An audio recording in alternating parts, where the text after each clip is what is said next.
Hello everyone, welcome back. आज 31 अक्टूबर है, हमारी ट्रेडिंग जर्नी का 10th डे। कल मैंने सोलाना पर एक सेटअप लगाया था। चलो देखते हैं मार्केट ने उसे कैसे रिएक्ट किया। मैंने कल रात को ये 4 आवर पे एक डिमांड जोन फाइंड करी थी।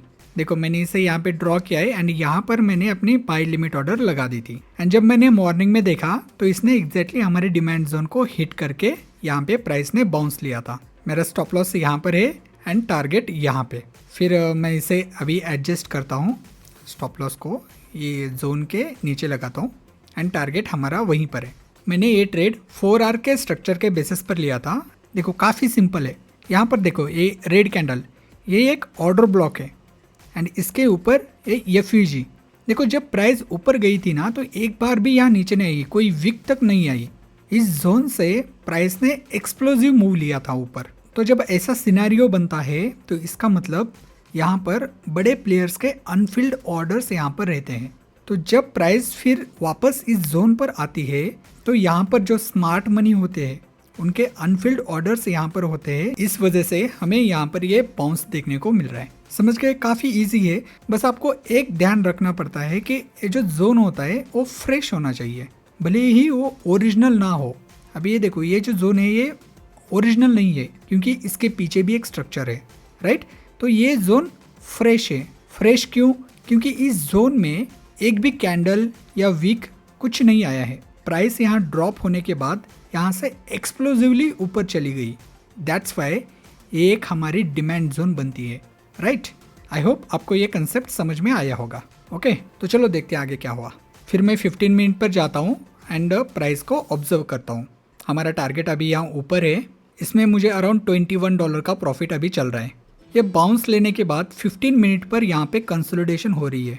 देखो इस हाई को इसने अभी ब्रेक नहीं किया है, जस्ट एक स्मॉलर वीक ऊपर गई है, इसने इसे ब्रेक नहीं किया है। अभी अपने पास टाइम है 3 बजे तक। मैंने इसे सोचा था कि 3 बजे तक मैं इस ट्रेड को होल्ड करूँगा, तो इस वजह से फिर मैं कोई और अल्ट कॉइन्स फाइंड करने लगता हूँ एक क्विक स्कैल्प के लिए। ये कॉइन दिखता है मुझे ज़ेक USDT।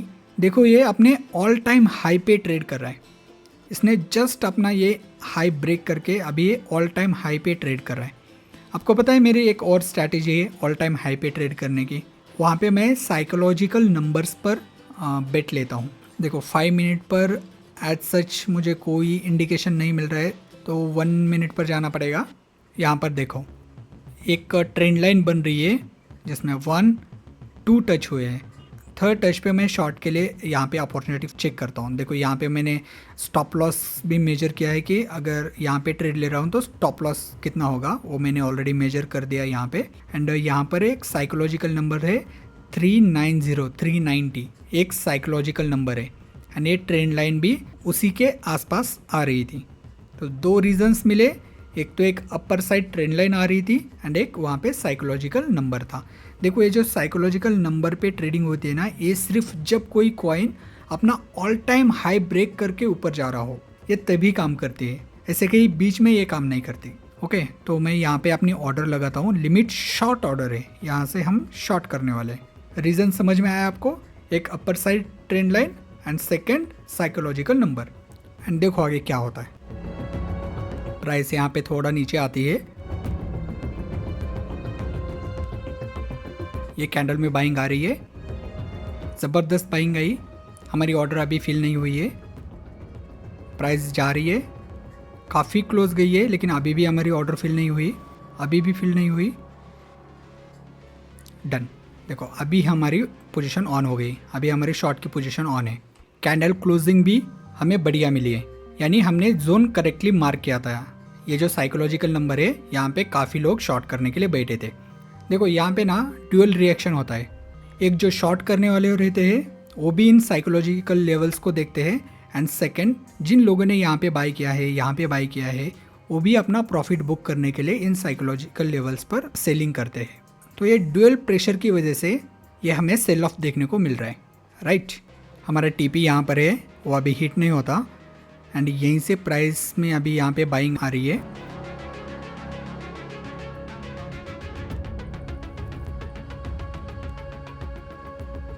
देखो यहाँ से बाउंस क्यों आया? आपने 1 मिनट का कैंडल देखा होगा, यहाँ से ज़बरदस्त बाइंग हुई। वो क्यों हुई? ये यहाँ पर FVG है, ये फर्स्ट लाइन ऑफ डिफेंस है। जिन लोगों ने यहाँ पे शॉर्ट किया था उन्होंने अपना यहाँ पे प्रॉफिट बुक किया, इस वजह से ये कैंडल में बाइंग गई। देखो मैं भी फिर अपनी लिमिट ऑर्डर यहाँ जो नीचे थी उसे यहाँ मॉडिफाई करके ऊपर लगाता हूँ, क्योंकि और एक यहाँ पर रिटेस्ट बनता था।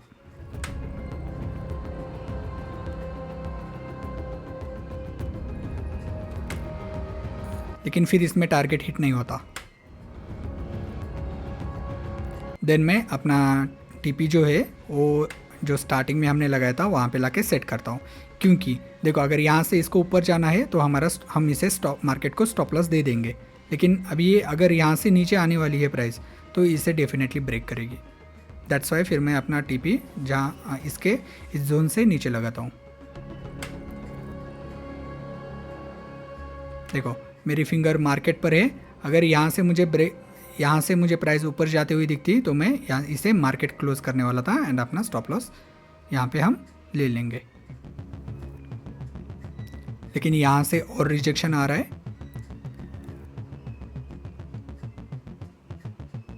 देखो रिजेक्ट कर रही है प्राइस, ऊपर नहीं जा रही है, सेलिंग आ रही है।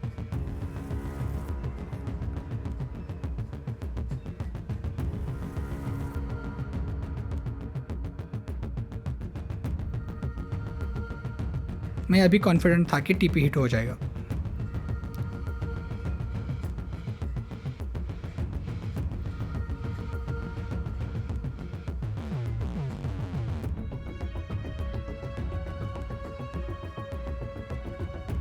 देखो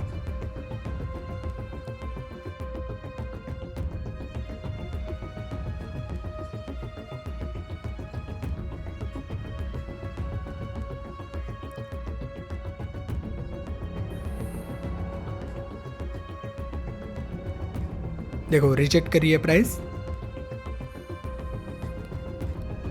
सेलिंग हो रही है एंड डन। हमारा टारगेट यहाँ पे डन।